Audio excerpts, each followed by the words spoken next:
Hi everyone, in this video we will show you how to donate with PayPal or credit card. PayPal makes it easy to support charities and nonprofit organizations online. You can donate directly from your PayPal balance, a linked bank account, or a credit or debit card. Before making a donation, always confirm that you're donating to the correct charity or organization.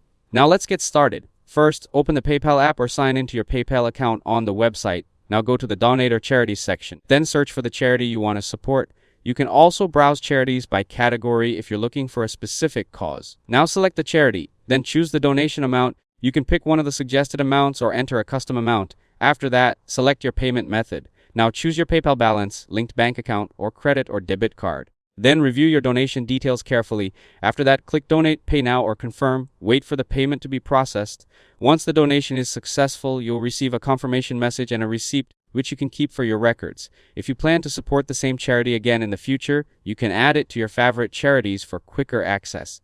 If this video helped you out, don't forget to leave a like and subscribe to the channel. Thanks for watching, and I'll see you in the next one.